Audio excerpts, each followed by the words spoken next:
जानकारी। इस वीडियो पर आपको जो नॉलेज मिलेगा विस्तार के साथ मिलेगा और इस वीडियो को देखने के बाद मैं आपको यकीन के साथ कह सकता हूं कि मक्का की आपको दूसरी या फिर अन्य वीडियो देखने की कोई भी आवश्यकता नहीं है, क्योंकि आपको इस वीडियो पर स्टेप बाय स्टेप संपूर्ण नॉलेज मिलने वाला है। तो बस आपसे एक छोटी सी रिक्वेस्ट है, केवल और केवल एक छोटी सी रिक्वेस्ट है कि आप इस वीडियो को एंड तक जरूर देखना, भले आप वीडियो को लाइक करें या ना करें। यानी इस वीडियो पर बताएं खेती कब और कैसे करना चाहिए, रबी के मौसम में और खरीफ के मौसम में, दोनों मौसम में आप इस वीडियो को देखकर बहुत ही उन्नत तरीके से मक्के की खेती कर सकते हैं। इसके अलावा बात करेंगे फर्टिगेशन शेड्यूल के बारे में, कितने प्रकार के कीट आते हैं उनको कैसे नियंत्रण कर सकते हैं। तो चलिए हम अपनी वीडियो को स्टार्ट करते हैं।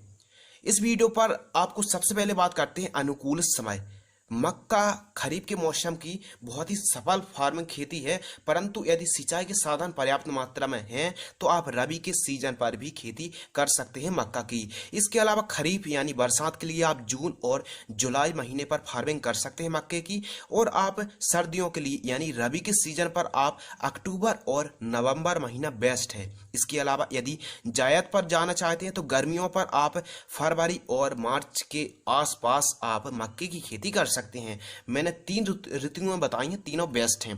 इसके अलावा बात करते हैं भूमि और जलवायु। मक्का की जो फसल है उष्ण एवं आर्द्र जलवायु के लिए सबसे सफल मानी गई है, और मृदा का जो पीएच मान है 5.5 से 7 पीएच बहुत ही बढ़िया माना गया है, और लगभग सभी प्रकार की मिट्टी पर आप सफलतापूर्वक मक्के की खेती कर सकते हैं। लेकिन जो वाटर मैनेजमेंट यानी बरसात के सीजन की अगर बात की जाए तो ऐसे मतलब अधिक बरसात हो जाती है, उत्तम जल निकास वाली मिट्टी होना चाहिए।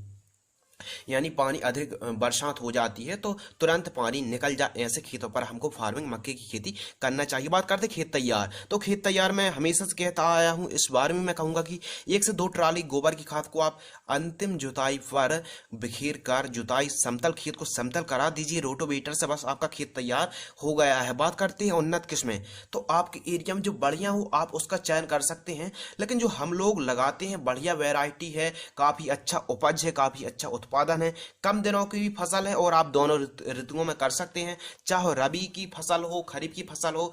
जैसे पायोनियर जो आता है, पायोनियर P3302, जी हाँ दोस्तों P3302 हल्की मिट्टी पर भी आप इसकी खेती कर सकते हैं, और 90 से 100 दिनों पर P3302 फसल तैयार हो जाती है मक्के की, और इसका जो दाने का साइज शेप चमकदार होता है, और इसका जो उत्पादन है 20-25 क्विंटल से 30 क्विंटल प्रति एकड़ की दर से उत्पादन होता है, और 1 एकड़ पर 7 किलोग्राम की दर से हमको 1 एकड़ पर बुआई करना चाहिए।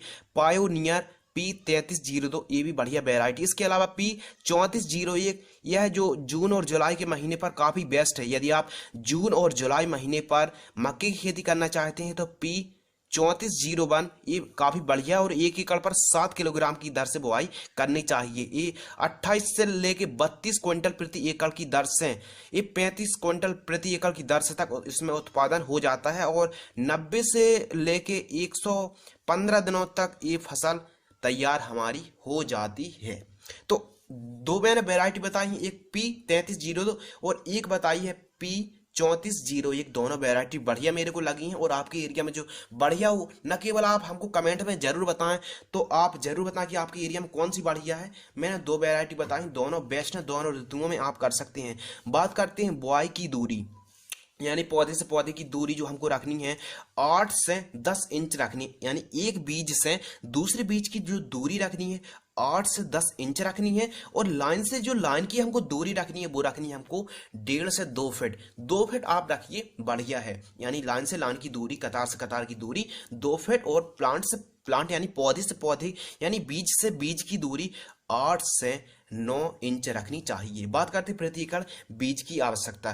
तो जो हमारे किसान भाई आप कृपया ध्यान से सुनिए, यदि आप बीजों का डिस्टेंस कम ज्यादा करेंगे तो छोटा सा बच्चा भी जानता है कि जो रिक्वायरमेंट है पर एकड़ बीज की वो कम और ज्यादा हो सकती है, लेकिन मैंने जो डिस्टेंस बताया उसके हिसाब से यदि आप प्रति एकड़ की दर से बुआई करते हैं तो लगभग 6.5 से 7 किलोग्राम प्रति एकड़ की दर से बुआई करनी आपको चाहिए। बात करते बुआई की, जो बुआई के समय आपको कौन सी खाद देना चाहिए, जैसे आप गेहूं है, धान है, तो बुआई के समय जो आप खाद देते हैं यानी बिजाई के समय जो आप खाद देनी है, तो यानी कहने का मतलब ये मक्के की जब आप बुआई कर रहे हैं सीडल्स मशीन की सहायता से, तो आपको 2 बोरी एसएसपी सिंगल सुपर फास्फेट याद रखना है।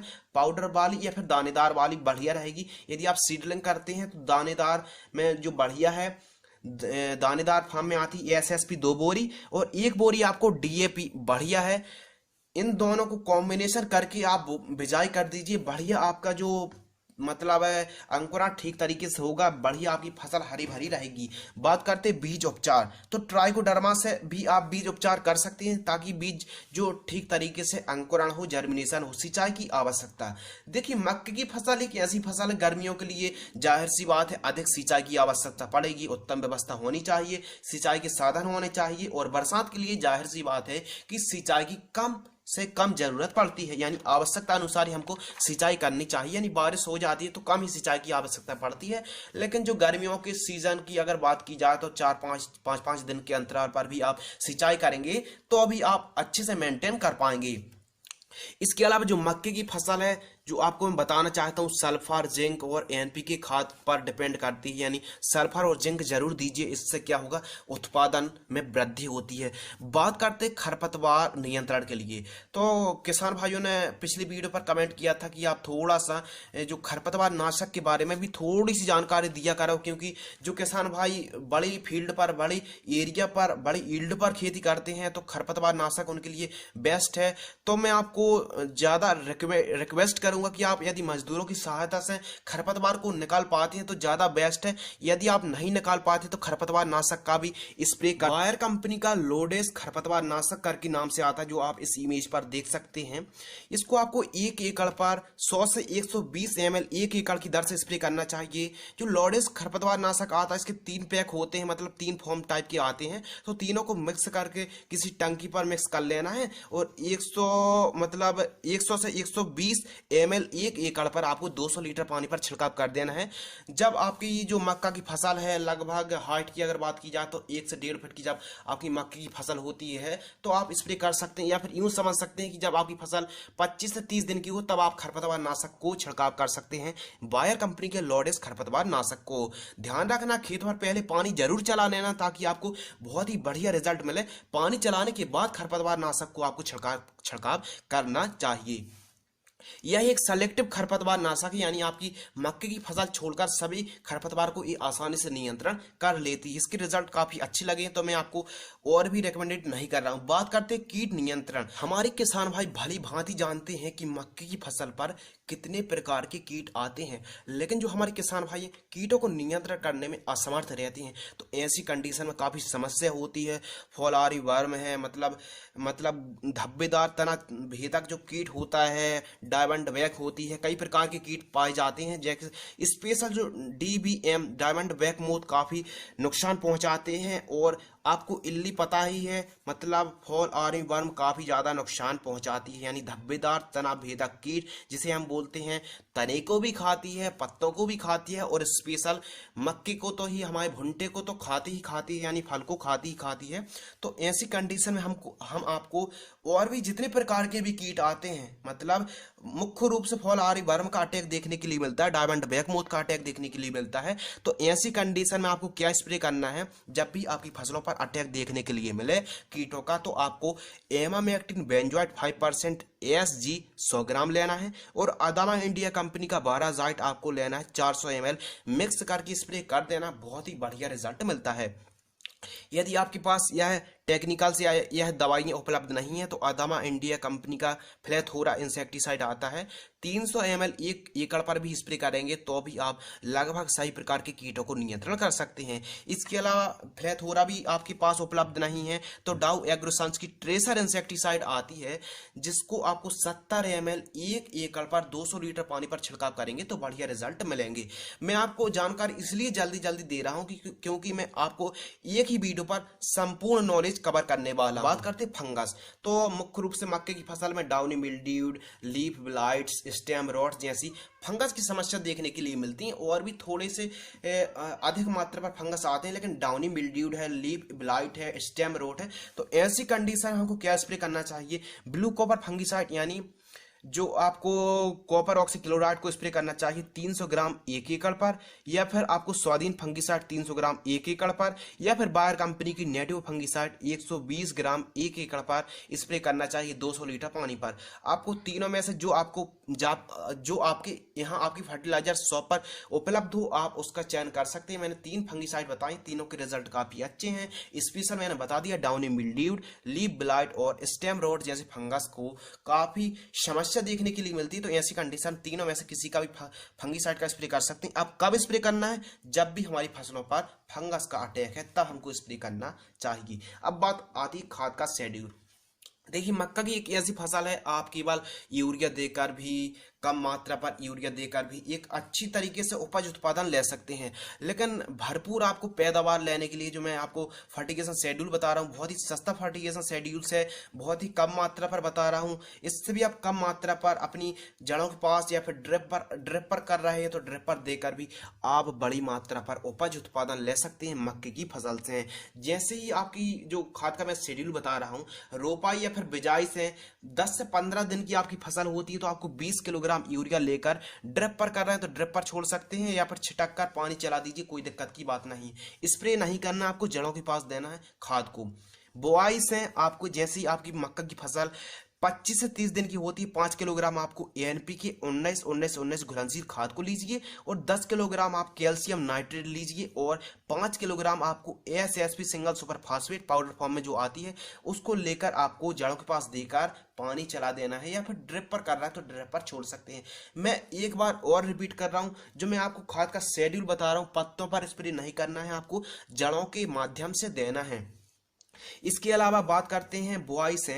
जैसी हमारी फसल 40 से 50 दिन की होती है, 40 से 50 दिन के अंतर आपको जो खाद देनी है 5 किलोग्राम आपको सल्फर, जी हाँ, जो आप मैंने कुछ टाइम पहले बताया, सल्फर और जिंक को जरूर दीजिए मक्के की फसल पर। रब्बी हंगामातील गळीत धान्य पिकांमध्ये सूर्यफुलाचा समावेश होतो आणि या पिकाची लागवड ऑक्टोबरच्या पहिल्या 15 वड्यापासून करतात। त्यासाठी कोणत्या बाबींची काळजी घ्यावी पाहूयात।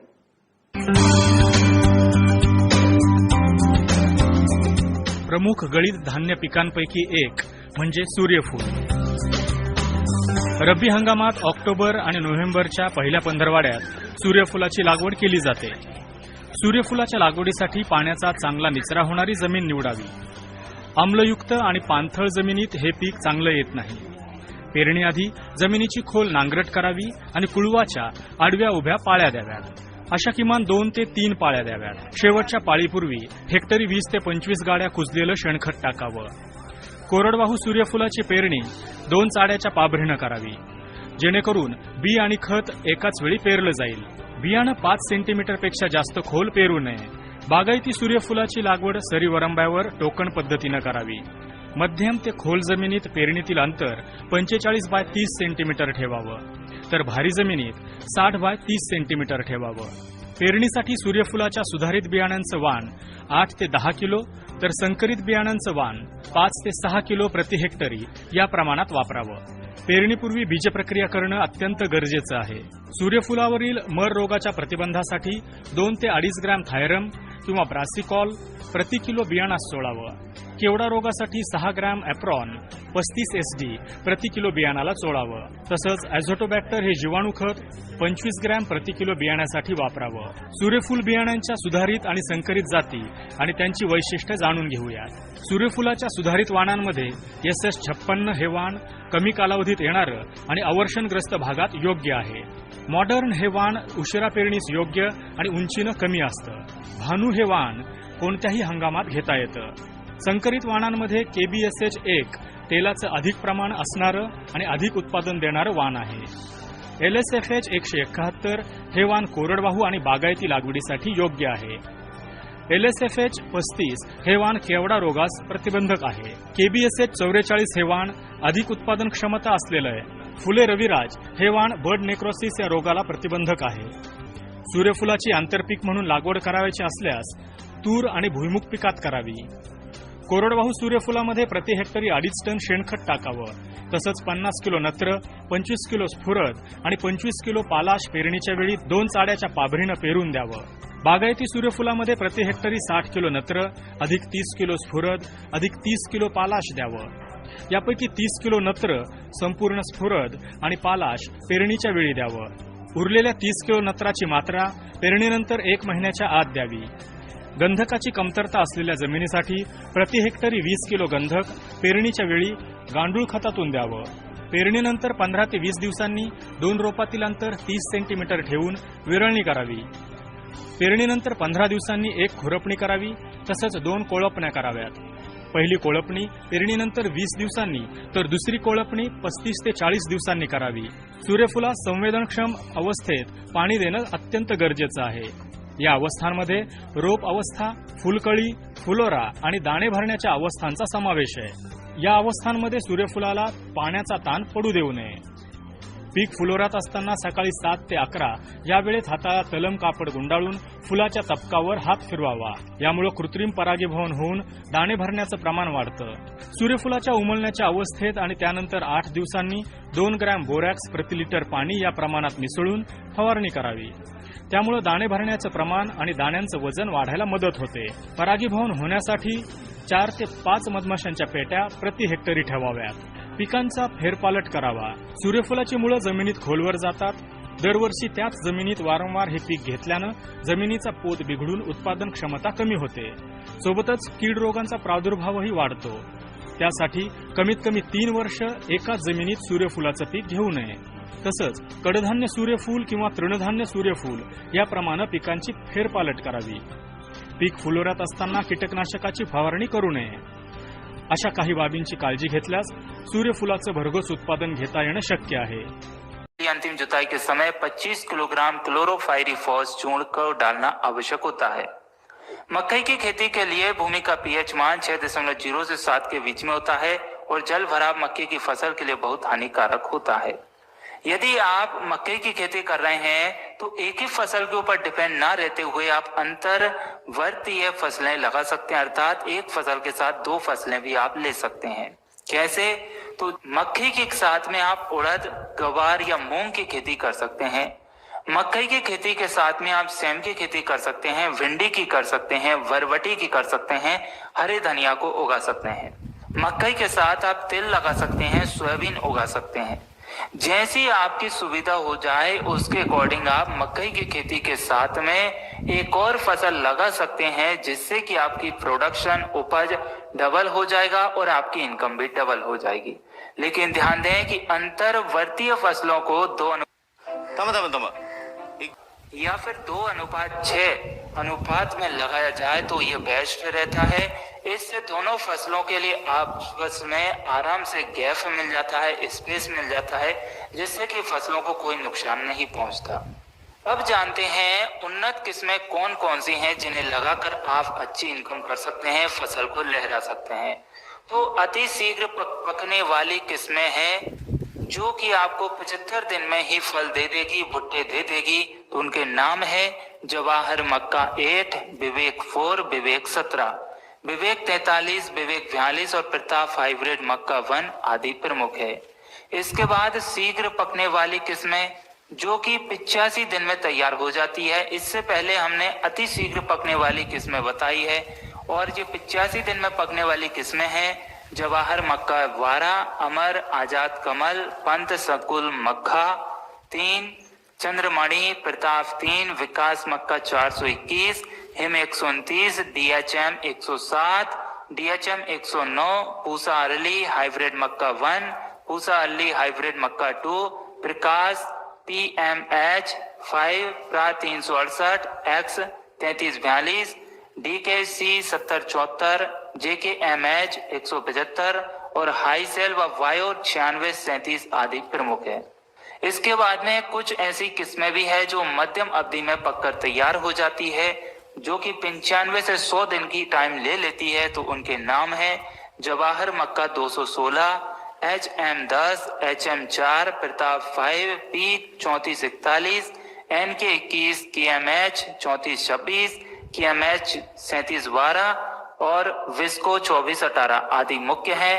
इसके बाद में कुछ ऐसी फसलें भी हैं या किस्में हैं जो देरी से पकती हैं.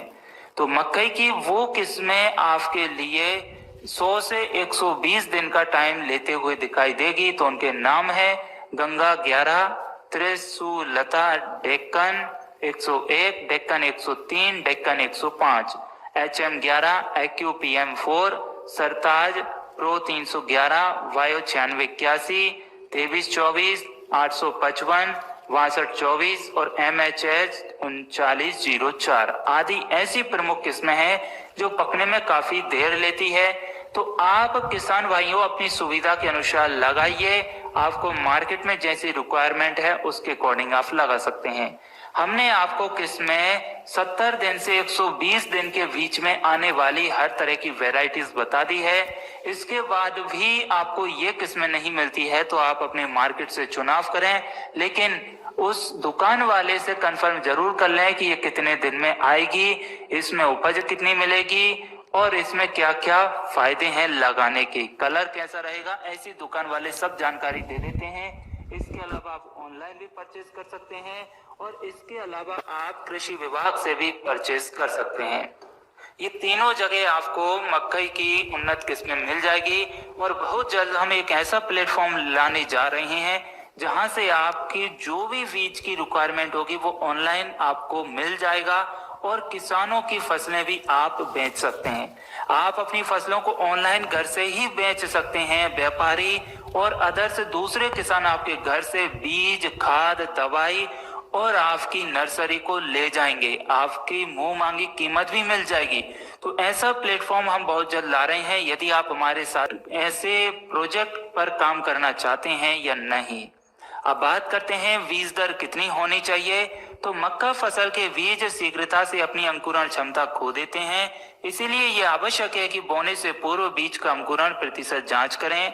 बुआई हेतु 8 किलोग्राम प्रति एकड़ बीज की आवश्यकता होती है और संकर किस्मों के लिए हर साल नया बीज खरीदकर प्रयोग करें। तो वह किसान भाई बता ही देते हैं कि आप कौन सी किस्म लगा रहे हैं, जिसके अनुसार आपको बीज कितना लगेगा।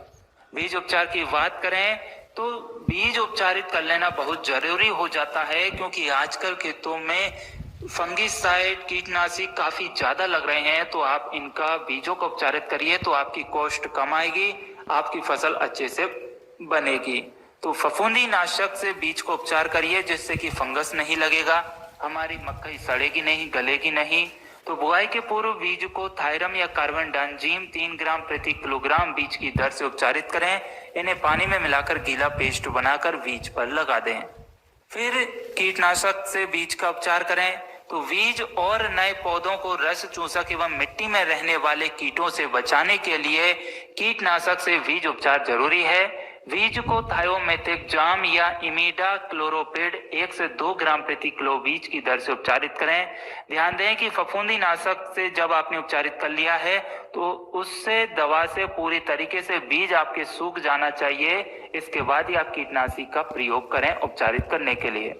इसके बाद में जैविक टीके से भी बीज उपचारित कर सकते हैं आप। फफूंदी नाशक तथा कीटनाशक से उपचार के बाद बीज को एजेटोवेक्टर 5 ग्राम प्रति किलोग्राम बीज की दर से उपचारित करके तुरंत बुआई करें। ध्यान रहे कि बीज की बुआई 3 से 5 सेंटीमीटर गहराई पर की जानी चाहिए और बुआई कतार विधि से करने पर अधिक लाभ प्राप्त होता है। बात करें बिजाई की दूरी कितनी होनी चाहिए, तो बीज को 75 सेंटीमीटर दूरी पर कतारों या मेड़ों पर बोएं और बीज से बीज का अंतर 22 सेंटीमीटर रखें। इस तरह प्रति एकड़ 21,000 पौधे लगेंगे। बीज की गहराई 3 से 5 सेंटीमीटर रखनी है और मेड़ों पर बुआई करनी हो तो बीज पूर्व पश्चिम दिशा में बनी मेड़ों की दक्षिण ढलान पर करना चाहिए। और छिड़काव विधि की जगह बुआई कतारों में करें और हाथ से लगाएंगे तो आपके लिए बेस्ट रहेगा। बहुत से किसान भाई छिटकवा विधि से बीजों की बुआई कर देते हैं जिससे बीज ऊपर रहता है और जैसे ही पौधे पर वजन पड़ता है तो फसल हमारी आड़ी गिरना शुरू हो जाती है, नीचे जमीन पर गिर जाती है। यदि आप चाहते हैं कि आपकी फसल गिरे नहीं जमीन पर तो आपको एक एक बीज हाथ से लगाना चाहिए या फिर मशीन की सहायता से लगाना चाहिए, जिससे कि फसल प्रभावित ना हो और फसल में किसी भी तरह की कोई दिक्कत ना आए। बात करते हैं आप खरपतवार नियंत्रण कैसे करेंगे। तो मकई की खेती को 30 से 40 दिन तक खरपतवार मुक्त रखना जरूरी होता है, जिसके लिए 102 गुड़ाई निंदाई आपको जरूरत से अधिक करनी पड़ेगी। पहली गुड़ाई बुआई के 25 से 30 दिन बाद और दूसरी 40 से 50 दिन के अंतराल पर करना चाहिए।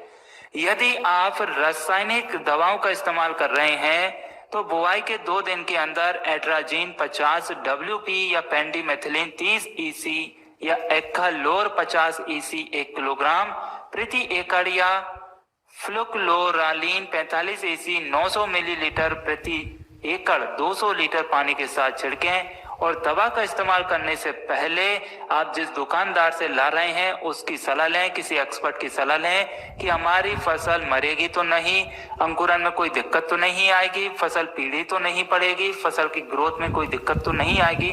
यदि दुकान वाला बोल देता है या कृषि विभाग का व्यक्ति बोल देता है कि ऐसी कोई समस्या नहीं आएगी, आप निसंकोच होकर दवा का इस्तेमाल कर सकते हैं तो ही करें, अदरवाइज नहीं करें। क्योंकि इससे पहले हमारे कई सारे किसान भाइयों की फसल भी नष्ट हो चुकी है, उन्होंने न जाने कौन सी दवा डाली, किस टाइम तो वीडियो शुरू करने से में डाली, तो इसके अकॉर्डिंग फसल को भी प्रभावित हो सकती है। तो आप अपनी फसल की सुरक्षा खुद से करिए। कोई कितना भी बोले, आपको संतुष्टि मिलती है तो करें, नहीं मिलती है तो बिल्कुल इस्तेमाल ना करें। हम यहाँ पर आपको जैविक दवा के बारे में भी बताएंगे जो कि इस्तेमाल करने पर कोई साइड इफेक्ट नहीं देगी। यदि आप जानना चाहते हैं तो हमें कमेंट जरूर करें ताकि नेक्स्ट वीडियो में हम आपकी ये मदद कर सकें। बात करें जल प्रबंधन की, तो फसल के लिए पानी की अधिकता एवं कमी दोनों ही हानिकारक है। अब गर्मियों का मौसम है तो फसल में 10 से 15 दिन के अंतराल पर सिंचाई करते रहना है और पूरी फसल अवधि में 8 से 10 सिंचाई की आवश्यकता पड़ेगी, जिसमें 3 सिंचाई फूल आने के पहले व 3 फूल आने के बाद। और यदि टेम्परेचर ज्यादा है और फसल को पानी की ज्यादा जरूरत पड़ रही है तो फिर 8 से 10 और 10 से 15 दिन का अंतराल आप भूल जाइए। फसल को जैसी जरूरत पड़ रही है वैसे ही आप सिंचाई करिए तो आपकी फसल में कोई दिक्कत नहीं आएगी। जहां हम एक पूरी फसल अवधि की 8 से 10 सिंचाई की बात कर रहे हैं, वहां पर आपकी सिंचाई 12 से 15 भी हो सकती है और हो सकता है कि 5 से 6 सिंचाई में काम हो जाए। तो जमीन के ऊपर भी डिपेंड करता है, मौसम के ऊपर भी डिपेंड करता है कि जमीन कैसी है और मौसम कितना टेम्परेचर दे रहा है। बात करते हैं आप कटाई एवं मड़ाई और उपज की, तो दाने के लिए लगाई गई फसलों में भुट्टे की ऊपरी परत के सूखने पर दाना नाखून से ना दबे और पौधे की निचली पत्तियां सूख जाएं एवं तना सूखकर मुड़ने लगे तो उस समय खेत से भुट्टे अलग कर लीजिए और उसे सूखे फर्श पर तेज धूप में सुखाइए। मक्का के भुट्टों पर धूप में तब तक सुखाएं जब तक कि दाना कठोर ना हो जाए व उसमें नमी 12 से 14% तक हो जाए। फिर भुट्टों को बोरी में भरकर मंडी में ले जा सकते हैं। दानों को भुट्टे से निकालने के लिए ध्यान रखें कि वो इतने सूखे हों कि हाथ या थ्रेसर से गहाई करते समय उन्हें कोई नुकसान ना हो। हमारे जो दाने निकले हैं भुट्टे के, मकई के, वो छुले नहीं। यदि वो छिलते हैं तो हमारी फसल बेकार निकलती है जिसकी मार्केट में कोई डिमांड नहीं रहेगी। हमारा जो बीज निकलता है, मकई का दाना निकलता है, वो एकदम फ्रेश और चमकीला होना चाहिए, ये कोशिश रहनी चाहिए। उपरोक्त विधि यदि आप अपनाते हैं तो मकई की फसल से औसत पैदावार आप सामान्य किस्मों से 35 से 55 क्विंटल और संकर किस्मों से 60 से 150 क्विंटल प्रति हेक्टेयर तक पैदावार ले सकते हैं। लेकिन डिपेंड करता है कि आपकी भूमि कैसी है, आपने केयर कैसी की है, मौसम का सपोर्ट मिला है या नहीं, साथ ही उन्नतशील किस्मों में आपने कौन सी किस्म का चुनाव किया है। बहुत सी किस्में ऐसी होती है जिनमें वैरायटी फसल काफी अच्छी लहराती है लेकिन भुट्टी कम लगती है, छोटी लगती है मकई की। बहुत सी किस्में ऐसी होती है जिसमें दाना छोटा होता है लेकिन भुट्टी बड़ी लगती है। तो दोनों किस्मों में उपज कम मिलती है। यदि आपका दाना मीडियम है और बड़ा है और भुट्टे की साइज बड़ी है तो ही आपको प्रोडक्शन ज्यादा मिलेगा। और एक पेड़ में आपके 2 से 3 भुट्टे लगे हैं तो आपको प्रोडक्शन अवश्य है कि ज्यादा ही मिलेगा। तो किसान भाइयों, यहाँ पर हमने अप्रैल महीने में मकई की खेती कैसे करें इसके बारे में विस्तार से जाना है। हमें लेकर आया हूँ जिसमें मैंने लगभग सभी महत्वपूर्ण बातों को लेकर बातें की हैं और इस वीडियो में आपको बहुत ही ज्यादा जानकारी मिलेगी। बस आपसे यही गुजारिश है कि यदि आप सही जानकारी और पूरी जानकारी चाहते हैं तो वीडियो को पूरा देख लीजिएगा, आपके सभी सवालों के जवाब जरूर मिल जाएंगे। तो आज इस वीडियो में मैं मक्का की फसल में शुरू से लेकर अंत तक पूरी जानकारी देने वाला हूँ, वह भी जो बेहद जरूरी जानकारी है उनकी। जैसे मक्का में भरपूर दाने कैसे पाएं, खाद क्या डालें, कब डालें, बुआई कब करें, खरपतवारों को कैसे हटाया जाए, बीज की मात्रा कितनी रखी जाए, वैरायटी कौन सी लें जो अच्छा उत्पादन दे, उपज उसकी कितनी होगी और बुआई कैसे करें, इस तरह की सभी जानकारी आज इस वीडियो में आपको मिल जाएंगी। तो भाइयों, अच्छे भुट्टे पाने के लिए और अधिक उत्पादन के लिए मक्के की बुआई करते समय बेसल डोज जरूर डालें। क्योंकि जितनी भी हाइब्रिड मक्का की प्रजातियां होती हैं उनको उर्वरकों की ज़्यादा जरूरत पड़ती है, तभी वह अच्छा उत्पादन दे पाती हैं। तो बेसल डोज के रूप में बुआई के समय 20 से 25 किलोग्राम यूरिया, 65 से 70 किलोग्राम डीएपी और 30 से 35 किलोग्राम पोटास प्रति एकड़ जरूर दें। संभव हो तो 100 से 150 कुंटल गोबर की खाद अच्छी सड़ी हुई हो उसे बुआई से 8 से 10 दिन पहले खेत में जरूर मिलाएं, या फिर 14 से 15 कुंटल वर्मी कंपोस्ट को प्रति एकड़ डालें। वर्मी कंपोस्ट का रिजल्ट मक्का में ऐसा आता है कि आप भुट्टे देखते रह जाएंगे। और हाँ, अगर आप गोबर की खाद या वर्मी कंपोस्ट नहीं दे पाते हैं तो आपको माइक्रोन्यूट्रिएंट जैसे सागरिका या बोल्ट या इस टाइप के जो भी जाइम वगैरह आते हैं वो आपको जरूर देने पड़ेंगे, जिससे सूक्ष्म तत्व की पूर्ति आसानी से हो सके। इसके अलावा 8 से 10 किलोग्राम जिंक सल्फेट प्रति एकड़ जरूर दें। इसे आपको बेसल डोज के साथ कभी नहीं मिलाना है। आप कुछ दिन पहले या जब पहली यूरिया दी जाती है उसमें मिलाकर दे सकते हैं। जिन भाइयों को नहीं पता है कि बेसल डोज या फास्फोरस के साथ जिंक देने पर क्या होता है, तो मैंने लिंक नीचे डिस्क्रिप्शन में दे दिया है, आप इस वीडियो को देखने के बाद वह वीडियो भी देख सकते हैं। तो किसान भाइयों, बेसल डोज के बाद आपको पहली यूरिया 35 से 40 किलोग्राम जो देनी है वो नी हाई स्टेज यानी जब फसल घुटनों के बराबर हो जाती है तब देना चाहिए, और दूसरी यूरिया 40 से 45 किलोग्राम जब जीरा निकलने लगे, जिसे झंडा निकलना भी कहते हैं, उस समय देना सबसे अच्छा होता है। मक्का की फसल को हमेशा लाइनों में बोएं, जिससे दो फायदे होते हैं। पहला फायदा यह होगा कि मक्का की निराई गुड़ाई करने में बहुत आसानी हो जाती है और आप चलकर फसल के अंदर भी जा सकते हैं, जिससे खाद देने या दवाई इत्यादि का स्प्रे करने में दिक्कत नहीं होती है। और दूसरा फायदा ये होता है कि कतार में होने के कारण तेज हवाएं भी आसानी से पार कर जाती हैं, जिससे फसल गिरने से बच जाती है और सभी पौधों को समान पोषक तत्व भी मिलते हैं। यदि दीमक की समस्या आती है तो आखिरी जुताई में आप 5 किलोग्राम प्रति एकड़ रीजेंट जरूर मिला लें। किसान भाइयों, मक्का के अधिक उत्पादन के लिए आपको जो फसल की लाइन से लाइन की दूरी 45 सेंटीमीटर और पौधे से पौधे की दूरी 20 सेंटीमीटर रखनी होगी, जिससे जो भुट्टा आता है बहुत ही कमाल का होता है। मक्का की फसल में अच्छी पैदावार लेने के लिए फसल में खरपतवार बिल्कुल ना होने दें। इसके लिए आप पर्याप्त नमी में बीज बोएं, जिससे सिंचाई बुआई से 20-25 दिन बाद करनी पड़े। इससे खरपतवार कम जमेंगे, क्योंकि जितनी जल्दी आप सिंचाई करेंगे उतनी जल्दी खरपतवार निकलना शुरू हो जाते हैं। खरपतवारों का जमाव रोकने के लिए मक्का बुआई के 2 दिन के अंदर 500 ग्राम एट्राजिन को 100 लीटर पानी में घोलकर स्प्रे कर दें, इससे खरपतवार कम जमेंगे। और किसान भाइयों, मक्का की फसल में जड़ों पर मिट्टी चढ़ाने का कार्य जरूर करें, इससे फसल गिरती भी नहीं है और पोषक तत्व पौधों की जड़ों के पास अधिक मात्रा में उपलब्ध हो जाते हैं, जिससे फसल की पैदावार अच्छी होती है। तो हो सके तो एक निराई खुरपी की सहायता से जरूर कराएं। इसके साथ मिट्टी चढ़ाने का काम भी आप करा सकते हैं। किसान भाइयों, मक्का की खेती वैसे तो साल भर आप कभी भी कर सकते हैं, लेकिन अच्छी पैदावार के लिए मक्का की 2 बार फसलें ले सकते हैं।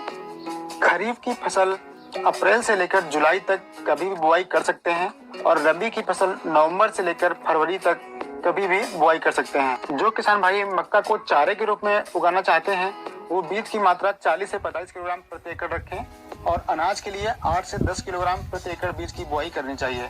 अगर बीज उपचारित नहीं है तो आप 2 ग्राम कार्बेंडाजिम प्रति किलोग्राम बीज के हिसाब से उपचारित करके ही बीज बोएं। इससे फंगस से लगने वाली बीमारियों से बचाव हो जाता है। बीज की गहराई बीज की बुआई करते समय 5 से 7 सेंटीमीटर ही रखें, इससे ज्यादा गहराई पर ना बोएं। इससे बीज सड़ने और कम जमाव की भी समस्या हो जाती है। यदि खेत में नमी कम है तो बीज को 12 घंटे के लिए पानी में भिगोकर और फिर पानी से निकालकर 30 मिनट के लिए छाया में सुखा लें, उसके बाद बुआई करें, जिससे खाद बीज से चिपकेगी नहीं।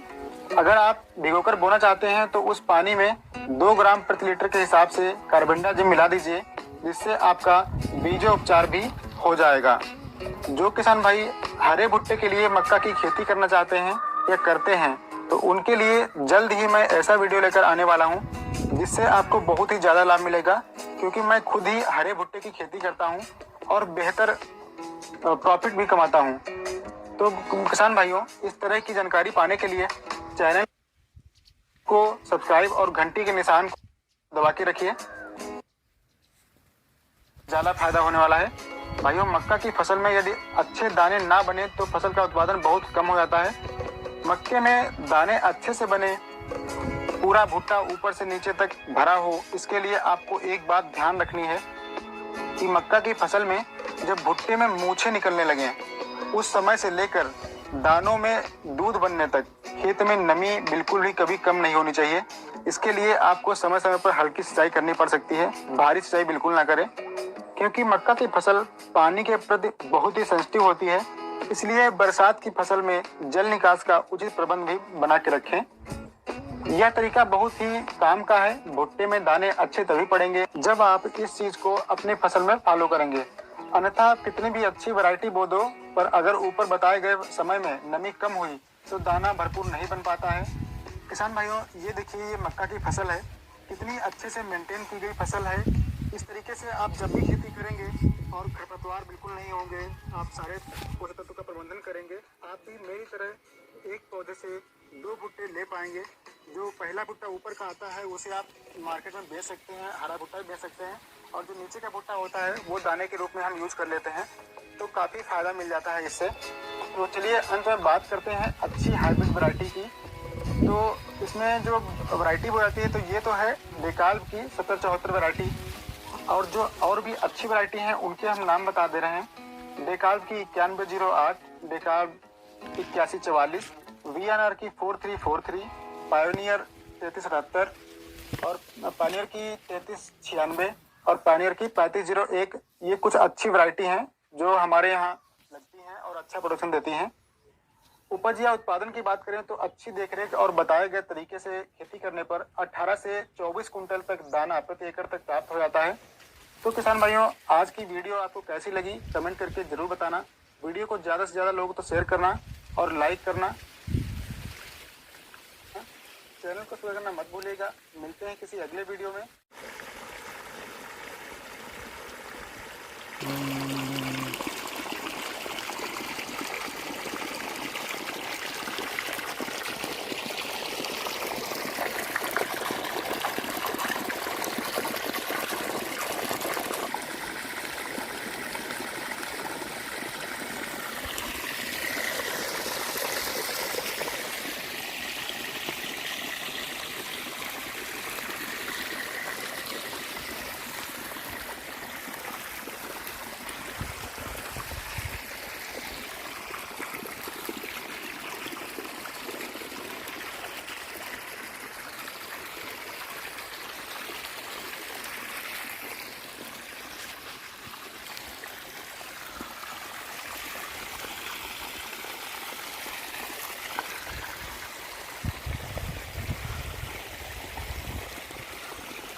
के लिए अंतिम जुताई के समय 25 किलोग्राम क्लोरोफाइरिफॉस चूर्ण को डालना आवश्यक होता है। मकई की खेती के लिए भूमि का पीएच मान 6.0 से 7 के बीच में होता है और जल भराव मक्के की फसल के लिए बहुत हानिकारक होता है। यदि आप मकई की खेती कर रहे हैं तो एक ही फसल के ऊपर डिपेंड ना रहते हुए आप अंतर्वर्तीय फसलें लगा सकते हैं, अर्थात एक फसल के साथ 2 फसलें भी आप ले सकते हैं। कैसे? तो मक्के के साथ में आप उड़द, गवार या मूंग की खेती कर सकते हैं। मकई की खेती के साथ में आप सेम की खेती कर सकते हैं, भिंडी की कर सकते हैं, बरबटी की कर सकते हैं, हरे धनिया को उगा सकते हैं। मकई के साथ आप तिल लगा सकते हैं, सोयाबीन उगा सकते हैं। जैसी आपकी सुविधा हो जाए उसके अकॉर्डिंग आप मकई की खेती के साथ में एक और फसल लगा सकते हैं, जिससे कि आपकी प्रोडक्शन उपज डबल हो जाएगा और आपकी इनकम भी डबल हो जाएगी। लेकिन ध्यान दें कि अंतर्वर्तीय फसलों को 2 या फिर 2:6 अनुपात में लगाया जाए तो ये बेस्ट रहता है। इससे दोनों फसलों के लिए आपस में आराम से गैप मिल जाता है, स्पेस मिल जाता है, जिससे कि फसलों को कोई नुकसान नहीं पहुंचता। अब जानते हैं उन्नत किस्में कौन कौन सी हैं जिन्हें लगाकर आप अच्छी इनकम कर सकते हैं, फसल को लहरा सकते हैं। तो अति शीघ्र पकने वाली किस्में हैं जो कि आपको 75 दिन में ही फल दे देगी, भुट्टे दे देगी। तो उनके नाम है जवाहर मक्का 8, विवेक 4, विवेक 17, विवेक 43, विवेक 42 और प्रताप हाइब्रिड मक्का 1 आदि प्रमुख है।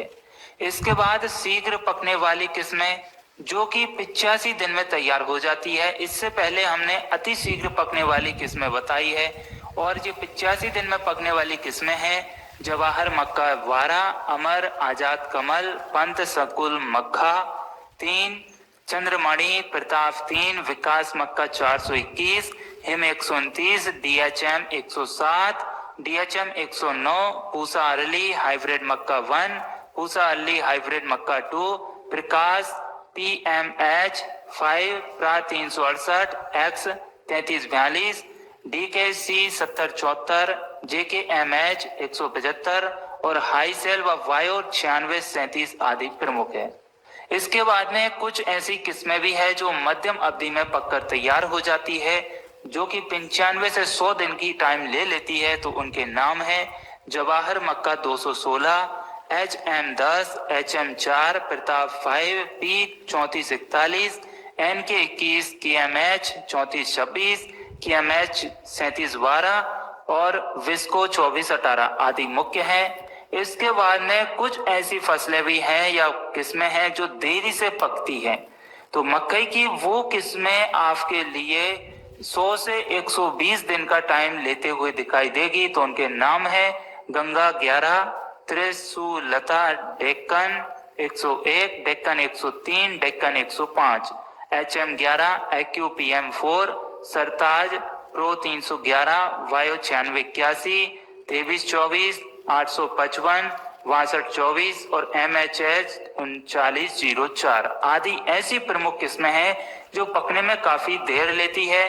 तो आप किसान भाइयों अपनी सुविधा के अनुसार लगाइए। आपको मार्केट में जैसी रिक्वायरमेंट है उसके अकॉर्डिंग आप लगा सकते हैं। हमने आपको किस्में 70 दिन से 120 दिन के बीच में आने वाली हर तरह की वैरायटीज बता दी है। इसके बाद भी आपको ये किस्में नहीं मिलती है तो आप अपने मार्केट से चुनाव करें, लेकिन उस दुकान वाले से कंफर्म जरूर कर लें कि ये कितने दिन में आएगी, इसमें उपज कितनी मिलेगी और इसमें क्या क्या फायदे हैं लगाने के, कलर कैसा रहेगा, ऐसी दुकान वाले सब जानकारी दे देते हैं। इसके अलावा आप ऑनलाइन भी परचेज कर सकते हैं और इसके अलावा आप कृषि विभाग से भी परचेज कर सकते हैं। ये तीनों जगह आपको मकई की उन्नत किस्में मिल जाएगी और बहुत जल्द हम एक ऐसा प्लेटफॉर्म लाने जा रहे हैं जहां से आपकी जो भी बीज की रिक्वायरमेंट होगी वो ऑनलाइन आपको मिल जाएगा और किसानों की फसलें भी आप बेच सकते हैं। आप अपनी फसलों को ऑनलाइन घर से ही बेच सकते हैं। व्यापारी और अदर्स दूसरे किसान आपके घर से बीज, खाद, दवाई और आपकी नर्सरी को ले जाएंगे। आपकी मुंह मांगी कीमत भी मिल जाएगी। तो ऐसा प्लेटफॉर्म हम बहुत जल्द ला रहे हैं। यदि आप हमारे साथ ऐसे प्रोजेक्ट पर काम करना चाहते हैं या नहीं। अब बात करते हैं बीज दर कितनी होनी चाहिए। तो मक्का फसल के बीज शीघ्रता से अपनी अंकुरण क्षमता खो देते हैं, इसीलिए यह आवश्यक है कि बोने से पूर्व बीज का अंकुरण प्रतिशत जांच करें। बुआई हेतु 8 किलोग्राम प्रति एकड़ बीज की आवश्यकता होती है और संकर किस्मों के लिए हर साल नया बीज खरीदकर प्रयोग करें। तो वह किसान भाई बता ही देते हैं कि आप कौन सी किस्में लगा रहे हैं, जिसके अनुसार आपको बीज कितना लगेगा। बीज उपचार की बात करें तो बीज उपचारित कर लेना बहुत जरूरी हो जाता है, क्योंकि आजकल खेतों में फंगिसाइड कीटनाशी काफी ज्यादा लग रहे हैं। तो आप इनका बीजों को उपचारित करिए तो आपकी कॉस्ट कम आएगी, आपकी फसल अच्छे से बनेगी। तो फफूंदी नाशक से बीज को उपचार करिए जिससे कि फंगस नहीं लगेगा, हमारी मकई सड़ेगी नहीं, गलेगी नहीं। तो बुआई के पूर्व बीज को थायरम या कार्बनडाजिम 3 ग्राम प्रति किलोग्राम बीज की दर से उपचारित करें। इन्हें पानी में मिलाकर गीला पेस्ट बनाकर बीज पर लगा दें। फिर कीटनाशक से बीज का उपचार करें। तो बीज और नए पौधों को रस चूसक एवं मिट्टी में रहने वाले कीटों से बचाने के लिए कीटनाशक से बीज उपचार जरूरी है। बीज को थायोमेथिक जाम या इमीडा क्लोरोपिड 1 से 2 ग्राम प्रति किलो बीज की दर से उपचारित करें। ध्यान दें कि फफूंदी नाशक से जब आपने उपचारित कर लिया है तो उससे दवा से पूरी तरीके से बीज आपके सूख जाना चाहिए। इसके बाद ही आप कीटनाशी का प्रयोग करें उपचारित करने के लिए। इसके बाद में जैविक टीके से भी बीज उपचारित कर सकते हैं आप। फफूंदी नाशक तथा कीटनाशक से उपचार के बाद बीज को एजेटोवेक्टर 5 ग्राम प्रति किलोग्राम बीज की दर से उपचारित करके तुरंत बुवाई करें।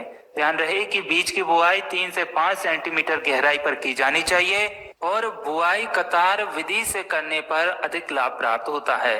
बात करें बिजाई की दूरी कितनी होनी चाहिए, तो बीज को 75 सेंटीमीटर दूरी पर कतारों या मेड़ों पर बोएं और बीज से बीज का अंतर 22 सेंटीमीटर रखें। इस तरह प्रति एकड़ 21,000 पौधे लगेंगे। बीज की गहराई 3 से 5 सेंटीमीटर रखनी है और मेड़ों पर बुआई करनी हो तो बीज पूर्व पश्चिम दिशा में बनी मेड़ों की दक्षिण ढलान पर करना चाहिए और छिड़काव विधि की जगह बुआई कतारों में करें और हाथ से लगाएंगे तो आपके लिए बेस्ट रहेगा। बहुत से किसान भाई छिटकवा विधि से बीजों की बुआई कर देते हैं जिससे बीज ऊपर रहता है और जैसे ही पौधे पर वजन पड़ता है तो फसल हमारी आड़ी गिरना शुरू हो जाती है, नीचे जमीन पर गिर जाती है। यदि आप चाहते हैं कि आपकी फसल गिरे नहीं जमीन पर तो आपको एक एक बीज हाथ से लगाना चाहिए या फिर मशीन की सहायता से लगाना चाहिए जिससे कि फसल प्रभावित ना हो और फसल में किसी भी तरह की कोई दिक्कत ना आए। बात करते हैं आप खरपतवार नियंत्रण कैसे करेंगे, तो मकई की खेती को 30 से 40 दिन तक खरपतवार मुक्त रखना जरूरी होता है, जिसके लिए 102 गुड़ाई निंदाई आपको जरूरत से अधिक करनी पड़ेगी। पहली गुड़ाई बुआई के 25 से 30 दिन बाद और दूसरी 40 से 50 दिन के अंतराल पर करना चाहिए। यदि आप रासायनिक दवाओं का इस्तेमाल कर रहे हैं तो बुआई के 2 दिन के अंदर एट्राजीन 50 WP या पेंडिमेथिलिन 30 EC या एक्खालोर 50 EC 1 किलोग्राम प्रति एकड़ या फ्लुक्लोरालीन 45 EC 900 मिलीलीटर प्रति एकड़ 200 लीटर पानी के साथ छिड़कें। और दवा का इस्तेमाल करने से पहले आप जिस दुकानदार से ला रहे हैं उसकी सलाह लें, किसी एक्सपर्ट की सलाह लें कि हमारी फसल मरेगी तो नहीं, अंकुरन में कोई दिक्कत तो नहीं आएगी, फसल पीली तो नहीं पड़ेगी, फसल की ग्रोथ में कोई दिक्कत तो नहीं आएगी। यदि दुकान वाला बोल देता है या कृषि विभाग का व्यक्ति बोल देता है कि ऐसी कोई समस्या नहीं आएगी, आप निसंकोच होकर दवा का इस्तेमाल कर सकते हैं तो ही करें, अदरवाइज नहीं करें। क्योंकि इससे पहले हमारे कई सारे किसान भाइयों की फसल भी नष्ट हो चुकी है, उन्होंने ना जाने कौन सी दवा डाली, किस टाइम तो वीडियो शुरू करने से में डाली, तो इसके अकॉर्डिंग फसल को भी प्रभावित हो सकती है। तो आप अपनी फसल की सुरक्षा खुद से करिए। कोई कितना भी बोले, आपको संतुष्टि मिलती है तो करें, नहीं मिलती है तो बिल्कुल इस्तेमाल ना करें। हम यहाँ पर आपको जैविक दवा के बारे में भी बताएंगे जो कि इस्तेमाल करने पर कोई साइड इफेक्ट नहीं देगी। तो यदि आप जानना चाहते हैं तो हमें कमेंट जरूर करें ताकि नेक्स्ट वीडियो में हम आपकी ये मदद कर सकें। बात करें जल प्रबंधन की, तो फसल के लिए पानी की अधिकता एवं कमी दोनों ही हानिकारक है। अब गर्मियों का मौसम है तो फसल में 10 से 15 दिन के अंतराल पर सिंचाई करते रहना है और पूरी फसल अवधि में 8 से 10 सिंचाई की आवश्यकता पड़ेगी, जिसमें 3 सिंचाई फूल आने के पहले व 3 फूल आने के बाद। और यदि टेम्परेचर ज्यादा है और फसल को पानी की ज्यादा जरूरत पड़ रही है तो फिर 8 से 10 और 10 से 15 दिन का अंतराल आप भूल जाइए। फसल को जैसी जरूरत पड़ रही है वैसे ही आप सिंचाई करिए तो आपकी फसल में कोई दिक्कत नहीं आएगी। जहां हम एक पूरी फसल अवधि की 8 से 10 सिंचाई की बात कर रहे हैं, वहां पर आपकी सिंचाई 12 से 15 भी हो सकती है और हो सकता है कि 5 से 6 सिंचाई में काम हो जाए। तो जमीन के ऊपर भी डिपेंड करता है, मौसम के ऊपर भी डिपेंड करता है कि जमीन कैसी और मौसम कितना टेम्परेचर दे रहा है। बात करते हैं आप कटाई एवं मड़ाई और उपज की, तो दाने के लिए लगाई गई फसलों में भुट्टे की ऊपरी परत के सूखने पर दाना नाखून से ना दबे और पौधे की निचली पत्तियां सूख जाएं एवं तना सूखकर मुड़ने लगे तो उस समय खेत से भुट्टे अलग कर लीजिए और उसे सूखे फर्श पर तेज धूप में सुखाइए। मक्का के भुट्टों पर धूप में तब तक सुखाएं जब तक कि दाना कठोर ना हो जाए व उसमें नमी 12 से 14% तक हो जाए। फिर भुट्टों को बोरी में भरकर मंडी में ले जा सकते हैं। दानों को भुट्टे से निकालने के लिए ध्यान रखें कि वो इतने सूखे हों कि हाथ या थ्रेसर से गहाई करते समय उन्हें कोई नुकसान ना हो। हमारे जो दाने निकले हैं भुट्टे के, मकई के, वो छुले नहीं। यदि वो चलते हैं तो हमारी फसल बेकार निकलती है, जिसकी मार्केट में कोई डिमांड नहीं रहेगी। हमारा जो बीज निकलता है, मकई का दाना निकलता है, वो एकदम फ्रेश और चमकीला होना चाहिए, ये कोशिश रहनी चाहिए। उपरोक्त विधि यदि आप अपनाते हैं तो मकई की फसल से औसत पैदावार आप सामान्य किस्मों से 35 से 55 क्विंटल और संकर किस्मों से 60 से 150 क्विंटल प्रति हेक्टेयर तक पैदावार ले सकते हैं। लेकिन डिपेंड करता है कि आपकी भूमि कैसी है, आपने केयर कैसी की है, मौसम का सपोर्ट मिला है या नहीं, साथ ही उन्नतशील किस्मों में आपने कौन सी किस्म का चुनाव किया है। बहुत सी किस्में ऐसी होती है जिनमें वैरायटी फसल काफी अच्छी लहराती है लेकिन भुट्टी कम लगती है, छोटी लगती है मकई की। बहुत सी किस्में ऐसी होती है जिसमें दाना छोटा होता है लेकिन भुट्टी बड़ी लगती है। तो दोनों किस्मों में उपज कम मिलती है। यदि आपका दाना मीडियम है और बड़ा है और भुट्टे की साइज बड़ी है तो ही आपको प्रोडक्शन ज्यादा मिलेगा। और एक पेड़ में आपके 2 से 3 भुट्टे लगे हैं तो आपको प्रोडक्शन अवश्य है कि ज्यादा ही मिलेगा। तो किसान भाइयों, यहाँ पर हमने अप्रैल महीने में मक्की की खेती कैसे करें इसके बारे में विस्तार से जाना है। हमें उम्मीद। नमस्कार शेतकरी बंधूंनो, आपण या वावरात 1.5 एकरमध्ये मक्याची लागवड केलेली आहे। हे बघू शकता। आपण बायर कंपनीचं पेनेकॉल मक्का लागवड केलेली आहे। आपण या मक्याची लागवड ठिबकवरती केलेली आहे। आपण मक्याची लागवड बेडवरती केलेली आहे। बेडचं अंतर 4 ते 4.5 फुटाचं आहे घेतलेलं आहे आणि प्रत्येक बेडवरती 4 सऱ्या घेतलेल्या आहे। त्याच्यामध्ये अर्धा फूट डिफरन्स आहे आणि प्रत्येक झाडातील अंतर अर्धा फूट किंवा त्यापर्यंत कमी, काहीचं जास्त झालेलं आहे। हे बघू शकता तुम्ही, म्हणजे काहीचं कमी झालेलं आहे तर काहीचं जास्त झालेलं आहे। यामधील मक्याची क्वालिटी A1 क्वालिटी आहे।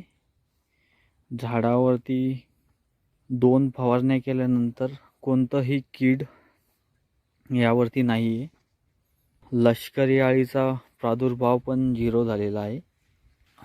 या पद्धतीने आपण लागवड केलेली आहे या मक्याची। बेडवरती 4 सऱ्या घ्यायचं हेच कारण म्हणजे कमी कालावधीत जास्त उत्पन्न। जर आपण ह्या बेडवरती 2च सऱ्या घेतल्या असत्या तर 2च सऱ्या असत्या आणि 2 सऱ्यामध्ये कंस पण खूप कमी झाले असते। ह्या अशा 4 सऱ्या घेतल्यानंतर त्याची मशागत आणि खर्च पण खूप होतो, पण उत्पन्न पण डबल होतं। 4 सऱ्या घेऊनही यामधला बायर कंपनीचं पिनेकॉल याचा फायदा म्हणजे प्रत्येक झाडाला 2 कंस आहेत। तुम्ही बघू शकता, हर एक झाडाला 2 कंस आहेत।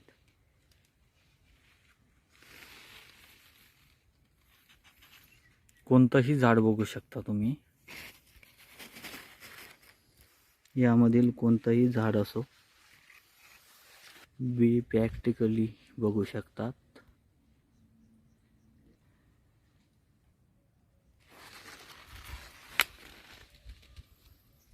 फक्त फरक एवढा झालेला आहे की काहीचे अजून कंस येऊ लागलेत आणि काहीचे आलेले आहेत। आपण मागील वर्षी ह्याच शेतामध्ये आणि ह्याच कंपनीचं बियाणे वापरून मक्का घेतलेली होती 1.5 एकरमध्ये। सरासरी त्याचं ॲव्हरेज आलेलं आहे 80 क्विंटल।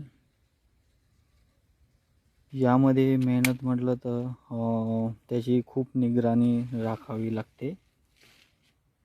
वेळेवर खत सोडणे, वेळेवर फवारणी करणे आणि आपल्याला ठिबकवरती मक्का घेतल्यानंतर हा खूप मोठा फायदा आहे की ठिबकद्वारे आपण हर एक वॉटर सोल्युबल खत सोडून त्याचं आपण खूप अधिक उत्पन्न घेऊ शकतो। ही लागवड करण्याची पद्धत वापरली तर खूपच चांगली पद्धत आहे ही, म्हणजे आपण उत्पन्न ही डबल घेऊ शकतो। आपलं ठिबक हे आपलं शेत आहे। यामधील इकडं 2 सऱ्याच्या पद्धतीने आपण लागवड केलेली आहे. याची थोडी लागवड उशिरा झाल्यामुळे 2 सऱ्यामध्ये केली आणि याची अगोदर केल्यामुळे याची 4 सऱ्यामध्ये घ्यायचं कारण म्हणजे उत्पन्न आपलं डबल होतं. आपलं जनावराच्या चाऱ्यासाठी जो मुरघास बनवतो त्यासाठी आपण डबल पद्धत म्हणजे लवकर कापणी करून घेण्यासाठी या 2 सऱ्यामध्ये आपलं यंत्र चालून त्याची मुरघास करण्यासाठी हे पद्धत घेतलेली आहे. पण आपल्याला जर कधी उत्पन्नासाठी जर कधी मक्का घ्यायची तर या पद्धतीचा वापर केला तर खूप अधिक चांगला आहे. आपण उन्हाळी मक्का घेतल्यानंतर याप्रमाणे ठिबकद्वारे जरी पाणी दिलं तर याचप्रमाणे पाण्याचा निचरा झाला पाहिजे. इथून तिथून पाणी खूप म्हणजे मक्कातून पायी चालायचंच काम नाही. अशा याप्रमाणे 15 दिवसामध्ये पाण्याचा निचरा करून घेतला पाहिजे. याप्रमाणे पाणी सोडलं पाहिजे. तुम्हाला नवनवीन व्हिडिओ बघण्यासाठी चॅनलला लाईक आणि सबस्क्राईब नक्की करा आणि व्हिडिओ कसा वाटला ते पण कमेंट करा. यामधील असं नाही की बाहेर कंपनीचं पिनेकॉलच जास्त प्रमाणात ॲव्हरेज देऊ शकतं.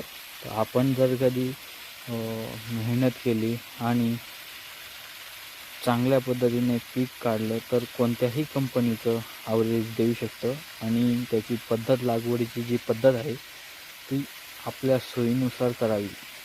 हे जे कडाचे साईट आहे या साईटला कणसे खूप म्हणजे लहान आहे, अजून ते येऊ लागलेत. 15-1 दिवसामध्ये त्याप्रमाणे तुम्हाला दाखवले त्याप्रमाणे होऊन जातील ते. आपण ठिबकद्वारे पाणी 15 दिवसाला पाणी दिलंच पाहिजे. आणि सरी पद्धत जर कधी पाणी द्यायचं म्हटलं तरी पण ते सुद्धा 15 दिवसाला दिलं पाहिजे. पाण्याचं योग्य नियोजन करणं हे खूप गरजेचं आहे उत्पन्न वाढण्यासाठी. मक्का हे असं पीक आहे की याला पाण्याचा ताण देऊन चालत नाही. पाणी हे वेळेवरतीच आवश्यक आहे मक्का पिकासाठी. नमस्कार, धन्यवाद, थँक्यू.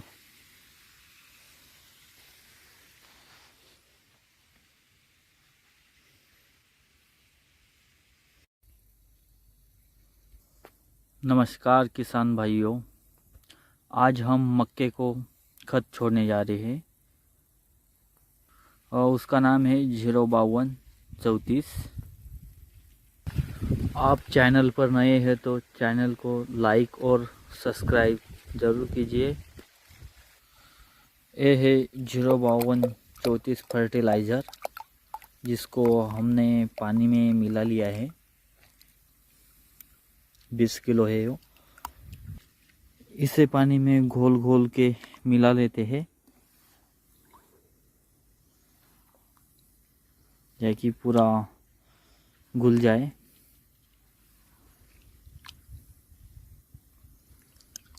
बाद में हम उसे स्प्रे पंप में डालते हैं.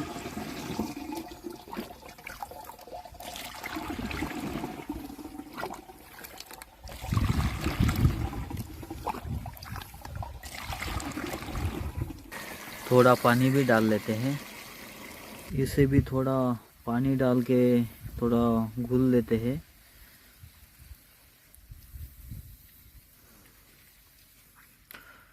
अपना स्प्रे पंप फुल हो चुका है. अब इसको करते हैं स्टार्ट.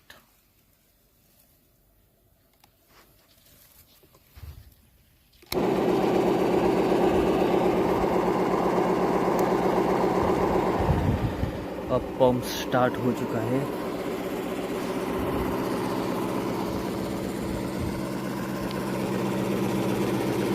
एयर से फर्टिलाइज़र पाइपलाइन में चले जाते यहाँ से अपने सीधा मक्के में जाता है. मक्के में ड्रिप किया है. ड्रिप के माध्यम से सीधा मक्के को चला जाएगा.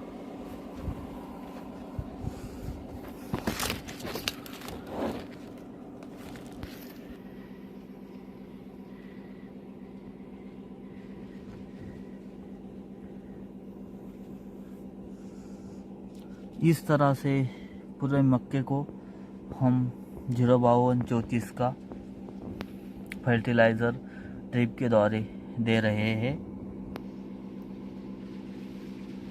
ये फर्टिलाइज़र देने से मक्का के पैदावार में खूब बढ़ोतरी होगी और जो मक्के का साइज़ है वो बहुत अच्छी तरह से पक जाएगा। पहले हमने इसे 13-40-13 वाटेपर सोल्यूबल छोड़ चुके हैं, तो इससे बहुत अच्छा रिज़ल्ट मिल चुका है। देख सकते हैं आप, मक्का की पैदावार बहुत अच्छी हो रही है। जो मक्के की संख्या है वो अधिकतम हो रही है और 05234 अपना इसको बढ़िया बनाने में काम करेगा।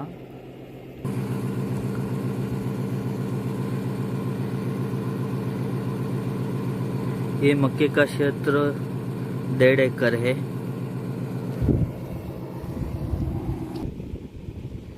ये है अपनी पूरी मक्का, सब मक्के की खेती 1.5 एकड़ में।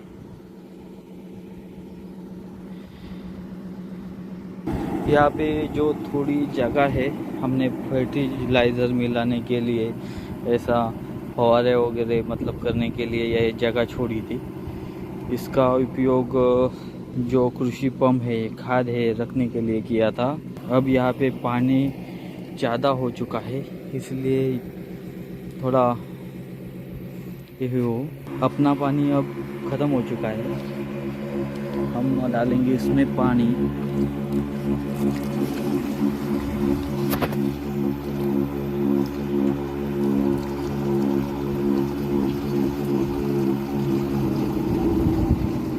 हो गया अपना पंप स्टार्ट।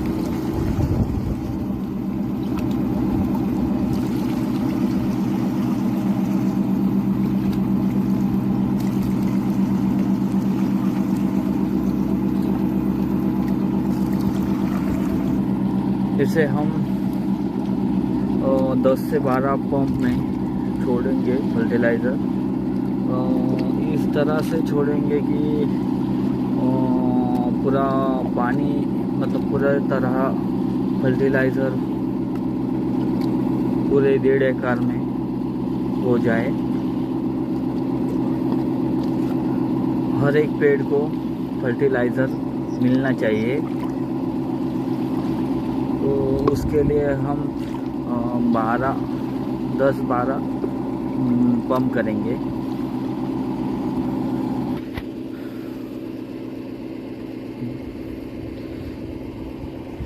धन्यवाद शेतकरी किसान भाइयों, मिलते हैं अगले वीडियो में। थैंक यू, धन्यवाद।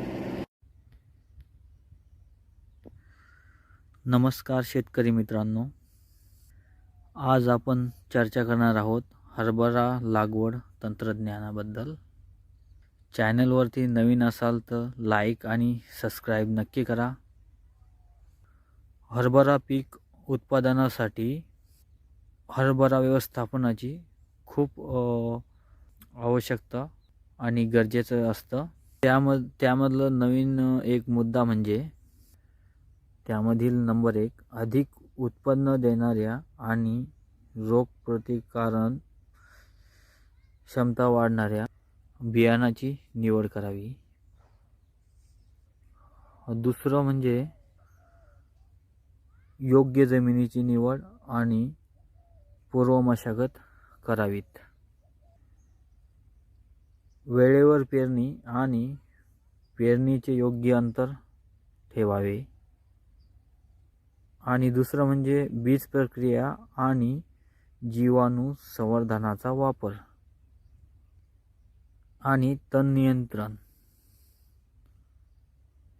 त्यामध्ये पाण्याचे योग्य नियोजन करणे खूप गरजेचे असते आणि रोग आणि किडापासून पिकाचे संरक्षण करणे। सर्वात पहिला मुद्दा आपण जाणून घेणार आहोत पेरणीची वेळ। हरभरा लागवड शक्यतो ऑक्टोबर आणि नोव्हेंबरमध्येच करावा. पिकाच्या जोमदार वाढीसाठी पहिल्या 30 ते 45 दिवसात शेत तणविरहित ठेवणे हे उत्पादक वाढण्याच्या दृष्टीने आवश्यक आहे. तण व्यवस्थापनामुळे एकूण उत्पादनात 20% वाढ होते. पीक 20 ते 25 दिवसाचे असताना पहिली कोळणी आणि 30 ते 35 दिवसाचे असताना दुसरी कोळणी करावी. कोळणीपणी केल्याने जमिनीतील बाष्पीभवन वेग कमी होतो, ओल अधिक काळ टिकण्यास मदत होते. तसेच 2 ओळीमधील तण काढणे, जाऊन रोपांना मातीची भर लावणे, कोळणीनंतर 2 रोपातील तण काढण्यासाठी लगेच खुरपणी, मंजुरा अथवा खुरपणी करणे नसल्यास पेरणी करताना जमिनीत पुरेसे ओलावा असताना पेडिमिथिलिन या तणनाशकाची 2.5 ते 3 लिटर प्रति हेक्टरी 500 लिटर पाण्यातून फवारणी करावी. दुसरं म्हणजे पाणी व्यवस्थापन. जिरायत हरभरा क्षेत्रात जमिनीतील ओलावा खूपच कमी असेल आणि एखादे पाणी देणे शक्य असेल तर हरभरा पिकाला फुले येऊ लागतात. पाणी द्यावे. बागायत हरभरा शेतीची रानबाणी करताना 2 सऱ्यातील अंतर कमीत कमी ठेवण्याचा प्रयत्न करावा. तसेच लांबीसुद्धा जमिनीच्या उतारातून कमी ठेवावी, म्हणजे पिकाला प्रमाणशीर पाणी देण्यास सोयीचे होते. मध्यम जमिनीत 20 ते 25 दिवसांनी पहिले पाणी, 25 ते 50 दिवसांनी दुसरे पाणी आणि 65 ते 70 दिवसांनी तिसरे पाणी द्यावे. हरभरा पिकाला सर्वसाधारणपणे 25 सेंटीमीटर पाणी लागते. प्रत्येक वेळी पाणी प्रमाणशीर 7 ते 8 सेंटीमीटर देणे महत्त्वाचे असते. जास्त पाणी दिले तर पीक उद्भवू धोका असतो, म्हणजे वाळण्याचे प्रमाण असते किंवा हरभरा वाढून त्याचं उत्पादन कमी होतं. स्थानिक परिस्थितीनुसार व जमिनीच्या खोलीनुसार पाणीचा 2 पाळ्यामध्ये अंतर ठेवावे. जमिनीस फार मोठ्या भेगा पडू देऊ नयेत. हरभरा पिकास 1 पाणी दिल्यास 30%, 2 पाणी दिल्यास 60% आणि तिसरे पाणी दिल्यास उत्पादनात दुप्पट वाढ होते. दुसरी गोष्ट म्हणजे घाटी अळी नियंत्रण. हेक्टरी 10 ते 12 कामगंध सापळे लावावेत. यामध्ये मोठ्या प्रमाणात पतंग अडकले जाऊन पुढील प्रजनना आळा बसतो. पक्ष्यांना बसविण्यासाठी दर 15 ते 20 मीटर अंतरावर काठ्या रोखाव्यात किंवा मचाण बांधावीस, म्हणजे कोळसा पक्षी, चिमण्या, साळुंक्या, बगळे इतर पक्षी पिकातील आळ्या पकडून खातात. कोड नियंत्रण प्रभावी होण्याकरिता एकाच कीटकनाशकाचा वापर न करता फवारणीकरिता आलटून औषधं वापरावीत. आपल्या सोयीनुसार औषधं आपण फवारायची आहेत.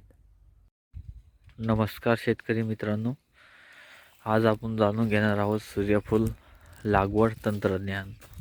आणि दुसरा टॉपिक म्हणजे त्याची सूर्यफुलाची लागवड आपण केव्हा करू शकतो आणि त्याचा कालावधी किती असतो ते बघणार आहोत आपण आज. आता चॅनलवरती नवीन असाल तर लाईक आणि सबस्क्राईब नक्की करा आणि कमेंट करायला विसरू नका. महाराष्ट्रात तेलबियामध्ये भुईमुगाच्या पाठोपाठ सूर्यफूल या पिकाचा जवळपास 70% क्षेत्र महाराष्ट्र राज्यात आहे. खरीप हंगाम उशिरा पेरणीसाठी योग्य उपयुक्त असे पीक म्हणून सूर्यफुलास प्राधान्य दिले जाते. थोडं आपण हवामानाबद्दल पण जाणून घेऊ. सूर्यफूल हे पीक वर्षभर घेता येणारे पीक आहे. वर्षभरातील हवामान मानवून घेणारे पीक म्हणून सर्व हंगामात घेता येते. या पिकाला आपण वर्षभरात केव्हाही आपण लागवड करू शकतो. उन्हाळा असो, पावसाळा असो, हिवाळा असो, कोणत्याही ऋतूमध्ये म्हणजे ते तिन्ही हवामान ऋतू याला म्हणजे या पिकासाठी सूट होतात. त्यामुळे आपण कोणत्याही हवामानात आपण हे पीक घेऊ शकतो. तर दुसरा विषय येतो म्हणजे तो या पिकासाठी आपल्याला आवश्यक जमीन कोणती असते. तर या पिकासाठी योग्य निचरा होणारी मध्यम ते भारी जमीन निवडावी. म्हणजे पाण्याचा निचरा व्यवस्थित झाला पाहिजे असे मध्यम ते भारी जमीन आपण या पिकासाठी निवडली पाहिजे. आणि पूर्व मशागत, या पिकासाठी पूर्व मशागत असते. या पिकासाठी पिकाच्या वाढीसाठी चांगली भुसभुशीत जमीन तयार करावी. म्हणजे नांगरटी वगैरे काढून वगैरे लोटा वगैरे मारून आपण या पिकाची पार्श्वभूमी केली पाहिजे. म्हणजे जेणेकरून याची उत्पादनाची क्षमता वाढेल.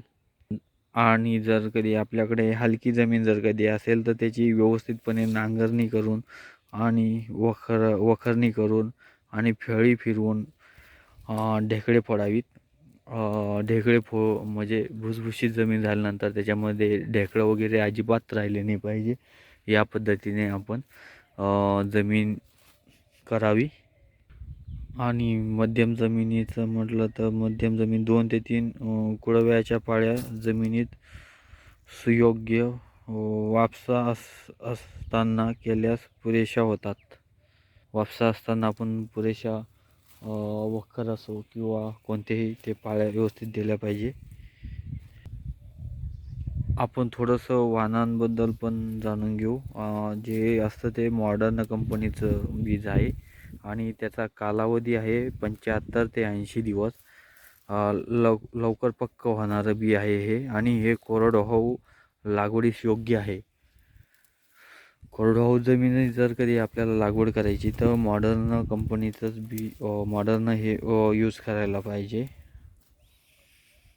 आणि त्याहून अधिक उत्पन्न काढायचं असेल आपल्याला तर SS56 म्हणून ते 80 ते 85 दिवसात येतं आणि अधिक उत्पादन कोरडवाहू लागवडीस योग्य. याचं त्याकरताही अधिक उत्पन्न असते. आणि खरीपासाठी वापरलं जाणारं बियाणं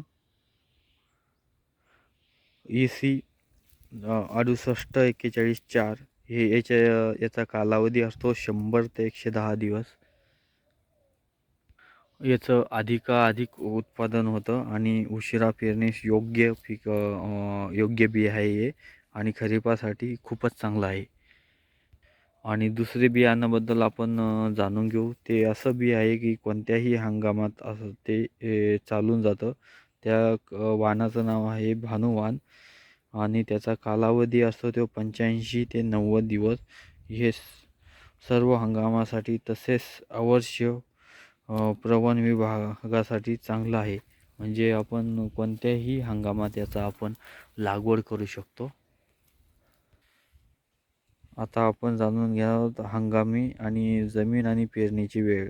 हंगाम आपला खरीप हंगामामध्ये आपण पेरणी करायला पाहिजे. आणि जमीन हलकी जमिनीमध्ये 15 जून ते 15 जुलैपर्यंत आपण लागवड करायलाच पाहिजे. आणि भारी जमीन जर कधी असेल तर 15 ऑगस्टपर्यंत पेरणी करता येते.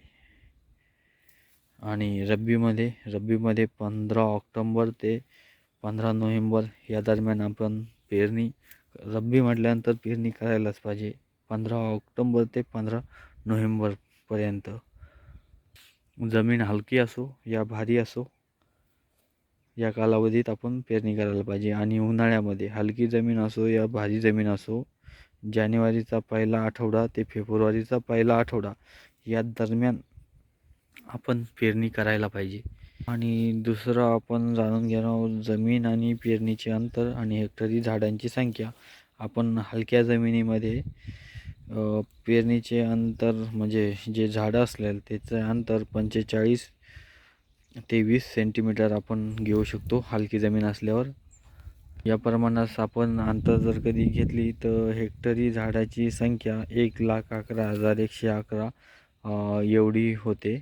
आणि मध्यम स्वरूपाची जमीन जर कधी आपल्याकडे अवेलेबल असेल तर त्याची लागवडीचं जे झाडांची जे अंतर असेल ते 45 ते 30 सेंटीमीटर आणि त्याची एक हेक्टरी झाडांची संख्या 74,074 झाडं एवढे लागवड होऊ शकतात. या अंतरात आपण मध्यम स्वरूपाच्या जमिनीत लागवड केल्यास. आणि भारी जमीन म्हटलं तर त्यामधील बियाचं अंतर 60 सेंटीमीटर ते 30 सेंटीमीटर आणि झाडांची संख्या 55,555 एवढी होऊ शकते. परंतु भारी जमिनीमध्ये झाडाची संख्या कमी असले तरी पण उत्पादन खूप वाढते. कारण की आपलं हे फूल आहे, या फुलामध्ये दाणे खूप भरतात भारी जमिनीमुळे. आणि आपण आता पुढच्या व्हिडिओमध्ये बघणार आहोत यासाठी लागणारे सूक्ष्म अन्नद्रव्य आणि फवारणी, आपण कोणती फवारणी केली पाहिजे आणि ड्रिचिंगद्वारे खत वगैरे सोडले, हे कोणते खत सोडले पाहिजे आणि त्याचा कालावधी, पेरणीनंतर वापरायचे तणनाशक आणि पेरणीपूर्व वापरायचे तणनाशक, याबद्दल आपण पुढच्या व्हिडिओमध्ये बघणार आहेत. आणि दुसरा टॉपिक म्हणजे पीक संरक्षण. चला भेटूया पुढच्या व्हिडिओमध्ये. धन्यवाद.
नमस्कार किसान भाइयों, आज हम मक्के को खत छोड़ने जा रहे हैं और उसका नाम है 05234। आप चैनल पर नए हैं तो चैनल को लाइक और सब्सक्राइब ज़रूर कीजिए। ये है 05234 फर्टिलाइज़र, जिसको हमने पानी में मिला लिया है। 20 किलो है वो। इसे पानी में घोल घोल के मिला लेते हैं, ताकि पूरा घुल जाए।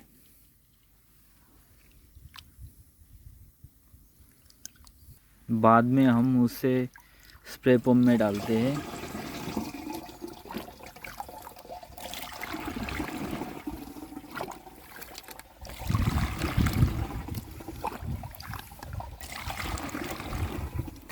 थोड़ा पानी भी डाल लेते हैं। इसे भी थोड़ा पानी डाल के थोड़ा घुल लेते हैं।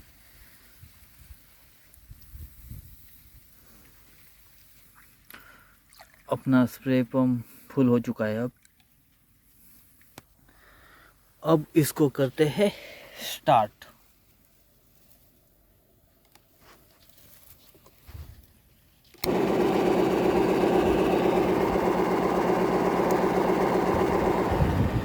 अब पंप स्टार्ट हो चुका है।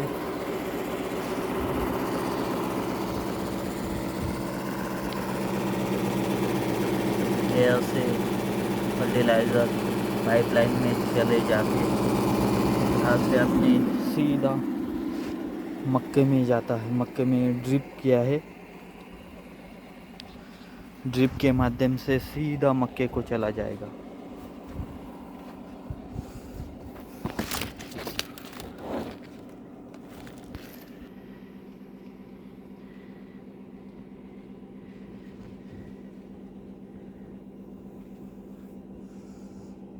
इस तरह से पूरे मक्के को हम 05234 का फर्टिलाइज़र ड्रिप के द्वारा दे रहे हैं। ये फर्टिलाइज़र देने से मक्का के पैदावार में खूब बढ़ोतरी होगी और जो मक्के का साइज़ है वो बहुत अच्छी तरह से पक जाएगा। पहले हमने इसे 13-40-13 वाटेबर सोल्यूबल छोड़ चुके हैं, तो इससे बहुत अच्छा रिज़ल्ट मिल चुका है। देख सकते हैं आप, मक्का की पैदावार बहुत अच्छी हो रही है। जो मक्के की संख्या है वो अधिकतम हो रही है और 05234 अपना इसको बढ़िया बनाने में काम करेगा।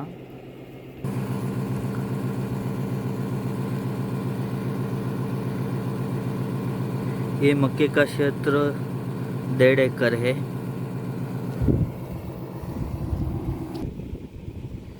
ये है अपनी पूरी मक्का, सब मक्के की खेती 1.5 एकड़ में।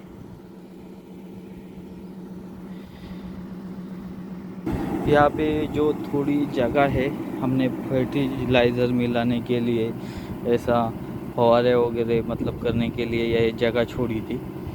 इसका उपयोग जो कृषि पंप है, खाद है, रखने के लिए किया था। अब यहाँ पे पानी ज़्यादा हो चुका है, इसलिए थोड़ा अपना पानी अब ख़त्म हो चुका है। हम डालेंगे इसमें पानी।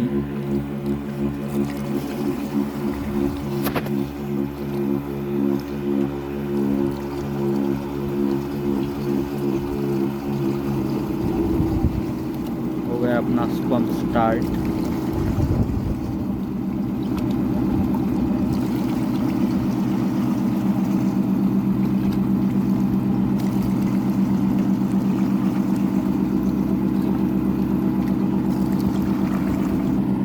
इसे हम 10 से 12 पंप में छोड़ेंगे फर्टिलाइज़र। इस तरह से छोड़ेंगे कि पूरा पानी मतलब पूरा तरह फर्टिलाइज़र पूरे 1.5 एकड़ में हो जाए। हर एक पेड़ को फर्टिलाइज़र मिलना चाहिए, तो उसके लिए हम 10-12 पंप करेंगे।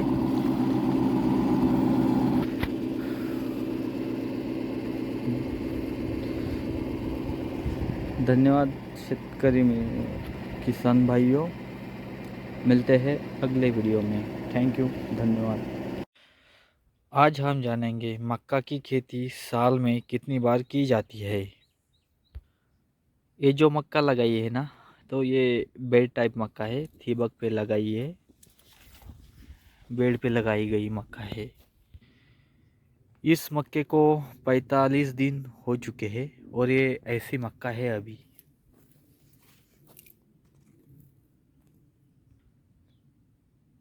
तो हमारा विषय था मक्का की खेती साल में कितनी बार की जाती है। वैसे तो भारत में मक्का की खेती 3 ऋतुओं में की जाती है। आप खरीफ हंगाम तो जानते होंगे, खरीफ हंगाम में की जाती है, जैसे जून से लेके जुलाई तक की जाती है, और खरीफ हंगाम की खेती। और जो रब्बी होता है, वो रब्बी का हंगाम किया जाता है अक्टूबर से लेके नवंबर तक। अक्टूबर से लेके नवंबर तक का भी अच्छा रहता है। और तीसरा जो होता है, जो फरवरी से लेके मार्च तक फरवरी, जनवरी, फरवरी और मार्च ऐसा होता है ना, तो उसमें भी आप मतलब बिजवार कर सकते हो। उसमें भी फरवरी से मार्च तक तो उत्पादक भी अच्छा होता है। और दूसरा जो टॉपिक था, वो टॉपिक है मक्का की कितने प्रकार के होते हैं, यानी कि मक्का कितने प्रकार के होते हैं ये जानेंगे हम। मक्का के कई सारे प्रकार हैं, जैसे सिजेंटा के है, पायोनियर के है, बहुत सारे ब्रांड उसमें, अरवंटा के वगैरह।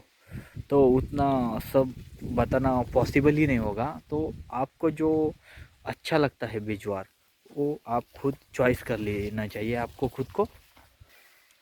और दूसरी बात है कि 1 एकड़ में कितना मक्का होता है, तो लगभग कितना होता है, लगभग मक्का 1 एकड़ में 24 से 26 क्विंटल का मक्का होता है। काफ़ी अच्छा पैदावार होती है मक्का की। और मक्का आमतौर पर 80 से 90 दिन में पक जाता है। गेहूं की तरह मक्का की बिजवाई करनी चाहिए।